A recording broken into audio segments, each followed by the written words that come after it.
여러분들은 보통 기도회라고 하면 그 앞에 붙는 말 중에 어떤 말이 가장 먼저 떠오르시나요?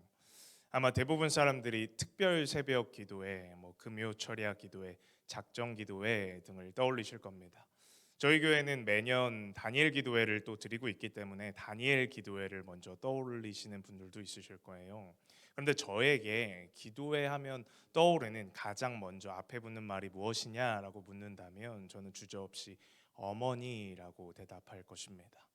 그 이유는 제가 사역을 하면서 어머니 기도회를 많이 보고 듣기도 해서 그런 것도 있지만, 그것보다는 어머니라는 말 속에 내포된 압도적인 사랑과 헌신의 무게감이 기도회라는 말과 가장 잘 균형을 이룬다고 생각하기 때문입니다.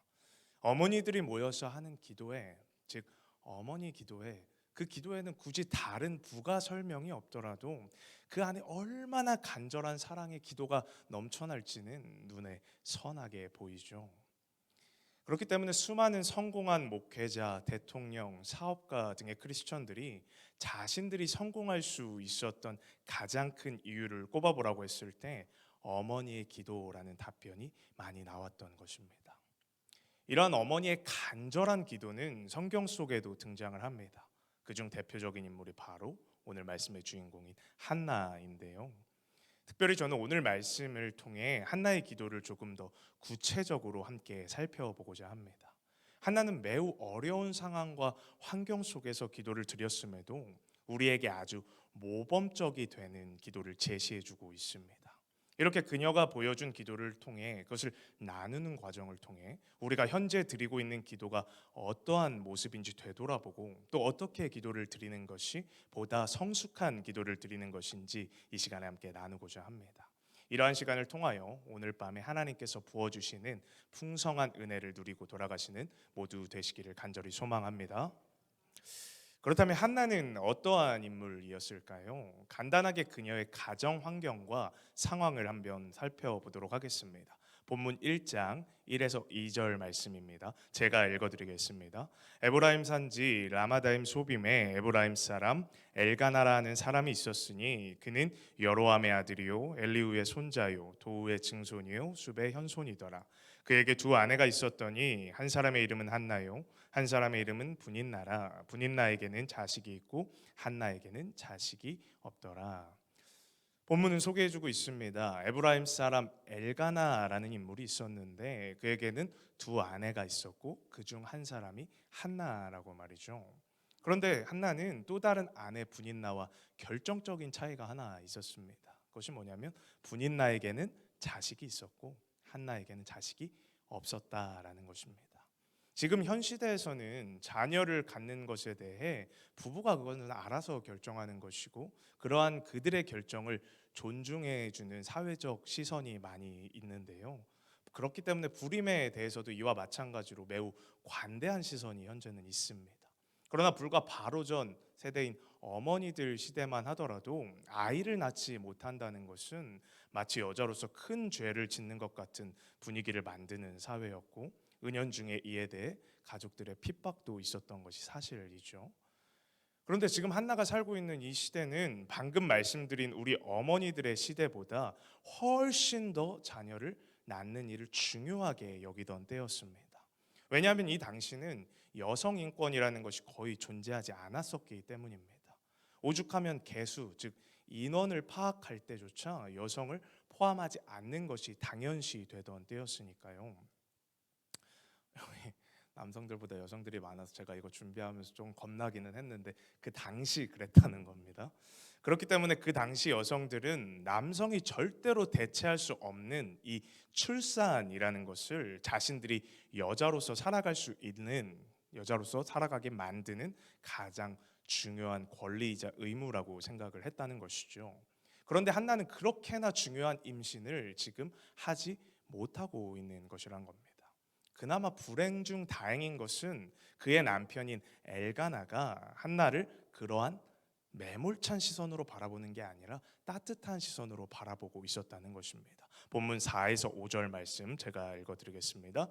엘가나가 제사를 드리는 날에는 제물의 분깃을 그의 아내 분인나와 그의 모든 자녀에게 주고 한나에게는 갑절을 주니 이는 그를 사랑함이라. 엘가나는 제사를 드린 날에 제물의 분깃을 분인나와 그 자녀들에게 주고 한나에게는 그 갑절을 주었다고 말하고 있습니다. 갑절은 쉽게 말하면 배를 주었다는 얘기죠. 이는 엄청난 것입니다. 자녀를 낳은 분인나의 배를 주었다는 것은 한나가 자녀를 낳지 못해서 차별당하기는커녕 역으로 분인나의 입장에서 차별당하고 있다고 느낄 정도로 한나를 더 편애하고 있었다는 사실이니까요. 그런데 성경에서 엘가나가 왜 그렇게 한나를 차별하여 좋아했다고, 차별하여 이렇게 대우했다고 나와 있습니까? 5절 후반부를 보면 이는 그를 사랑함이라라고 되어 있죠. 갑자기 훅 하고 로맨틱한 말이 들어오죠. 사랑한다는 말은 언제 들어도 참 설레는 말이니까요. 엘가나는 이 말씀과 같이 진심으로 한나를 사랑하였습니다. 그런데 한나는 남편인 엘가나의 이러한 진심 어린 사랑을 받았음에도 굉장히 괴로워했어요. 그 이유는 바로 자녀를 가졌던 분인나가 그녀를 괴롭혔기 때문입니다. 6절 말씀을 보도록 하겠습니다.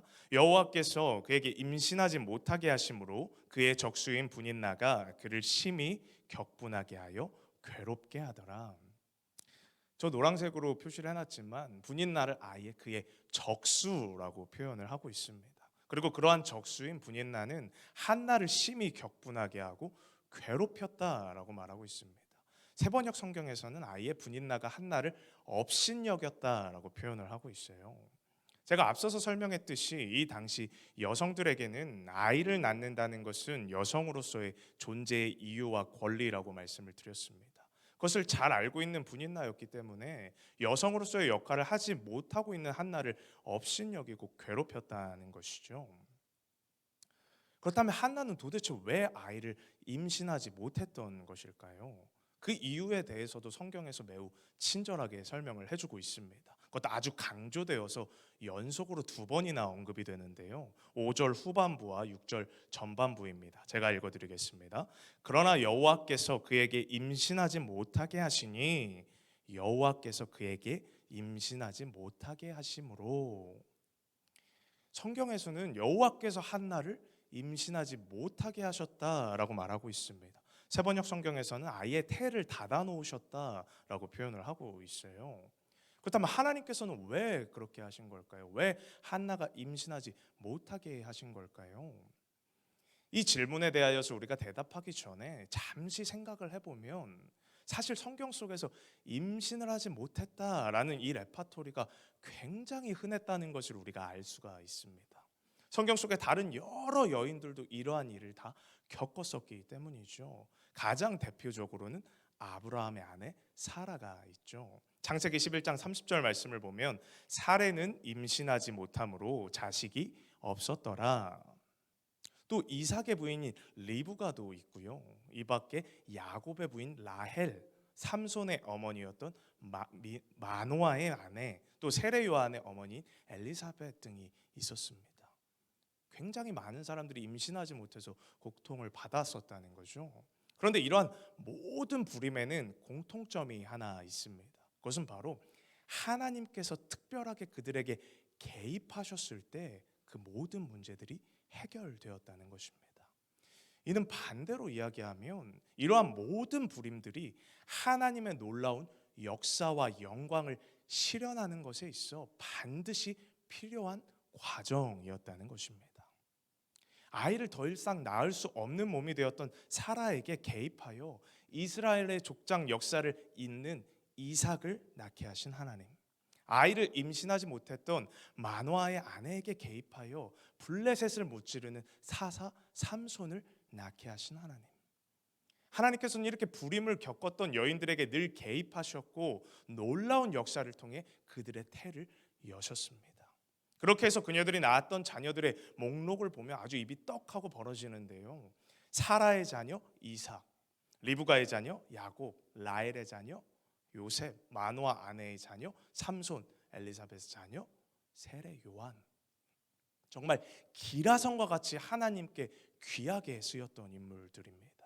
그렇게 오늘 한나의 불임 역시도 이처럼 하나님께서 놀라운 계획을 가지고 준비하고 계셨었다는 거죠.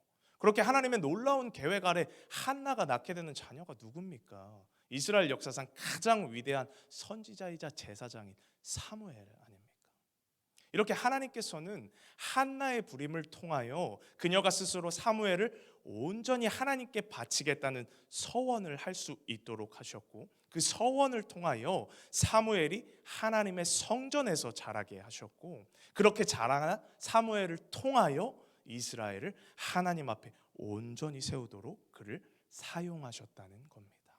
이 얼마나 놀랍고 위대한 계획이며 또 그에 따른 결과입니까?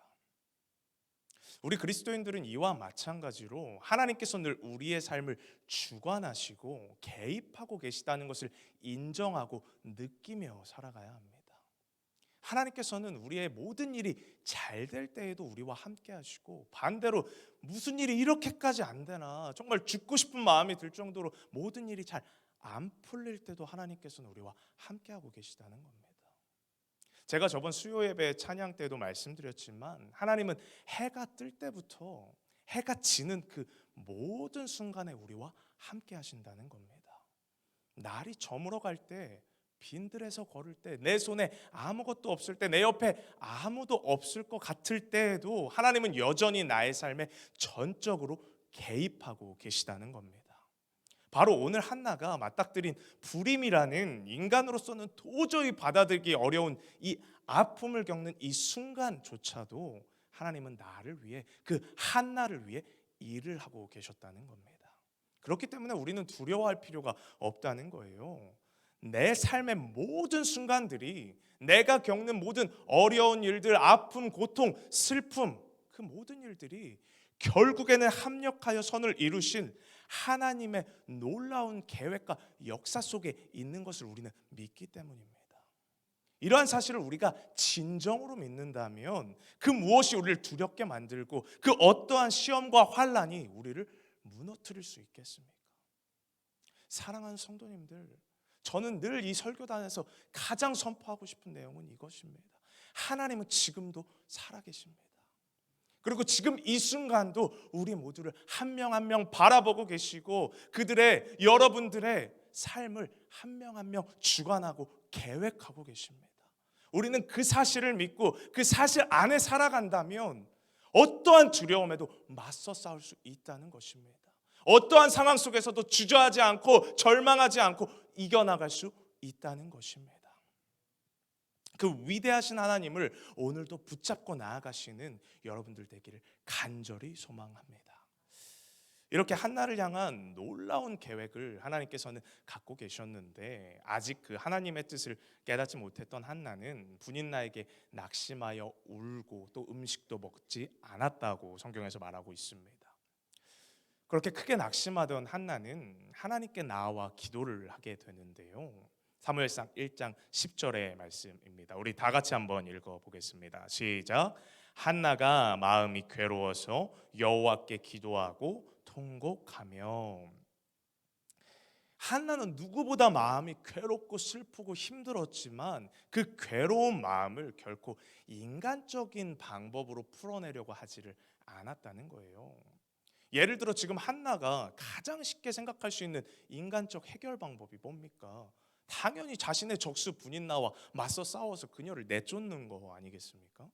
자신의 남편 엘가나는 한나 자신을 더 사랑하는 것을 자신이 알기 때문에 분인나를 모함하여서 그녀를 이 집에서 몰아내는 식의 인간적으로 자신이 편해질 수 있는 방법을 한나 입장에서는 충분히 생각해 볼 수 있었다는 것이죠. 그러나 한나는 그렇게 인간적인 방법을 전혀 선택하지 않았다는 것입니다. 그 대신 그녀가 선택했던 방법은 바로 하나님께 기도하며 통곡하는 것이었습니다. 이렇게 고난 중에도 인간적 방법이 아닌 하나님을 찾은 모습도 매우 놀랍지만, 더 놀라운 것은 그녀가 하나님께 드린 그 기도의 내용입니다. 우리가 읽었던 11절 말씀인데요. 우리 다 같이 다시 한번 읽어보도록 하겠습니다. 시작. 서원하여 이르되 만군의 여호와여, 만일 주의 여종의 고통을 돌보시고 나를 기억하사 주의 여종을 잊지 아니하시고 주의 여종에게 아들을 주시면 내가 그의 평생에 그를 여호와께 드리고 삭도를 그의 머리에 대지 아니하겠나이다. 아멘. 우리는 한나의 이 기도를 통해 한나가 하나님 앞에 어떠한 신앙을 가지고 있었는지 분명하게 알 수가 있습니다. 보통 사람이 이러한 상황에 처했다면 분명히 이러한 기도가 바로 나왔을 거예요. 주님, 저에게 아이를 좀 주십시오. 아이를 주셔서 내가 좀 얼른 이 고통에서 좀 벗어나게 좀 해주세요. 또는 주님, 저 나를 괴롭히는 저 악한 분 있나 좀 처리해 주세요. 물리쳐 주세요. 이러한 기도가 아마 바로 나왔을 것입니다. 그러나 한나의 기도는 근본적으로 다른 이야기를 하고 있어요. 무엇이 다릅니까? 그녀의 기도는 자신이 아니라 전적으로 하나님께 초점이 맞추어진 기도를 하고 있다는 것입니다. 11절 전반부를 다시 보면 만군의 여호와여, 만일 주의 여종의 고통을 돌보시고 나를 기억하사 주의 여종을 잊지 아니하시고 주의 여종에게 아들을 주시면, 이 기도를 읽어보시면 뭔가 눈에 띄지 않습니까? 그렇습니다. 한나는 결코 자신이 주체가 되는 기도를 하고 있지 않다는 거예요. 주체는 바로 하나님이시라는 겁니다. 모든 주권을 행하실 분은 하나님임을 인정하면서 자신을 대부분 3인칭으로 표현하고 있다는 것입니다. 뭐라고 표현하고 있습니까? 주의 여종이라고 표현하고 있습니다. 주의 여종의 고통을 돌보시고 주의 여종을 잊지 아니하시고 주의 여종에게 아들을 주시면, 제가 계속해서 말씀드렸듯이 한나는 지금 여유 있는 상황에서 기도를 하고 있는 게 아니에요. 차분하게 막 모든 마음을 내려놓고 하나님께 드리는 그런 평안한 기도를 하고 있는 상황이 아니라는 겁니다. 자신이 너무 고통스럽고 괴롭기 때문에 통곡하며 기도하고 있는 상황이라는 거예요. 그런데 그 순간조차도 하나님이 중심이 되는 기도를 하고 있었다는 겁니다. 이 이야기는 바꿔 말하면 한나는 언제나 하나님이 중심이 되는 기도를 했던 사람이라는 것이죠. 우리가 해야 하는 기도가 바로 이 한나의 기도라는 것입니다. 우리도 평소에 기도할 때는 한나와 같이 하나님이 주체가 되는 기도를 잘해요. 하나님, 이 주님의 종을 하나님께서 잘 살펴주시옵소서. 하나님, 모자라고 부족한 이 어린 양을 선한 목자 되신 하나님께서 인도하여 주시옵소서. 이렇게 하나님이 나의 모든 것 되시고 주체 되신 기도를 잘합니다. 그러나 내가 정말 괴롭고 아파서 기도할 때는 그게 안 돼요. 하나님, 내 문제 좀 해결해 주세요. 하나님, 내가 지금 아픈데 나를 좀 도와주세요. 낫게 해주세요. 하나님, 내 자녀 문제 좀 해결해 주세요. 내가 힘들고 어려운 상황이 되면 하나님의 주체가 기도가 아닌 내가 주체가 되는 기도를 하나님께 한다는 거예요.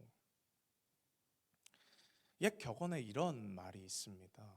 그 사람이 진짜 어떤 사람인지 알고 싶다면 그 사람이 편안할 때를 보지 말고 그 사람이 어려움에 처했을 때를 살펴보라 라는 말이 있습니다. 우리가 진짜 성숙한 그리스도인이 되어간다는 것은 어려움에 처했을 때도 주님을 주체로 인정하는 믿음을 한결같이 유지하는 사람이 된다는 것입니다. 우리 모든 성도님들은 이처럼 어려울 때나 또 편안할 때나 항상 주님한테 한결같은 믿음을 지키시는 성도님들 되시기를 이 시간 간절히 소망합니다. 그리고 이어지는 11절 후반부 속에서 나타나는 한나의 기도는 전반부와는 조금 다른데요. 전반부는 하나님께서 나를 이렇게 봐주시고 살펴주시고 나의 소원을 들어주시기를 구했다면, 후반부에서는 자신이 하나님께 어떻게 할 것인지를 말씀드리고 있습니다. 11절 후반부입니다. 내가 그의 평생에 그를 여호와께 드리고 삭도를 그의 머리에 대지 아니하겠나이다. 한나는 하나님께서 아들을 주신다면 그때는 내가 그의 평생에 그를 여호와께 드리고 삭도를 그의 머리에 대지 않겠다라고 하나님께 서원하고 있습니다. 제가 앞서 11절 전반부를 말하면서는 내가라는 표현을 굉장히 부정적 뉘앙스로 말을 했는데, 이 후반부에서 쓰이고 있는 내가는 전혀 다른 표현입니다.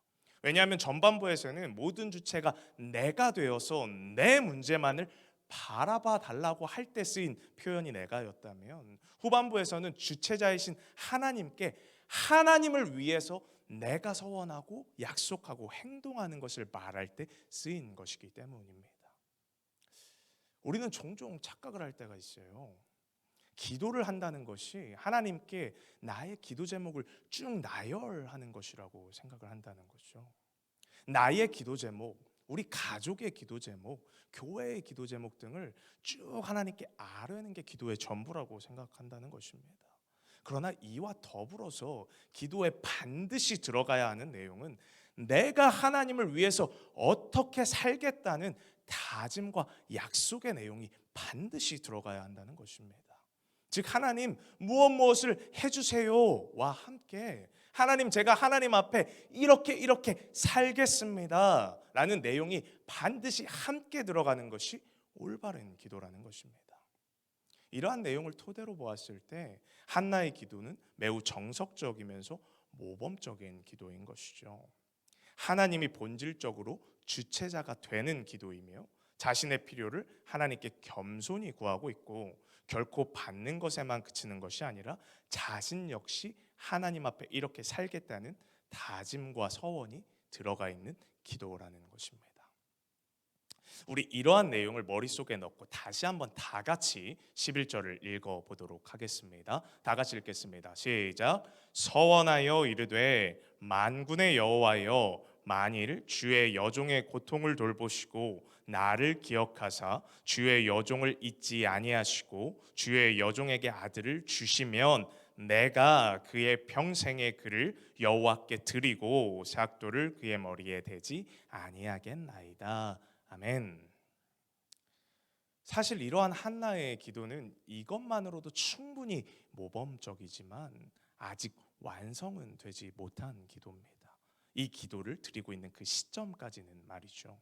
그러나 시간이 흐르고 정말 하나님께서 이 기도와 같이 한나에게 아이를 주셨고, 한나는 그렇게 낳은 아이 즉 사무엘을 자신이 하나님께 서원하였던 내용 그대로 하나님께 드립니다. 그 내용이 사무엘상 1장 27에서 28절인데요. 제가 읽어드리겠습니다.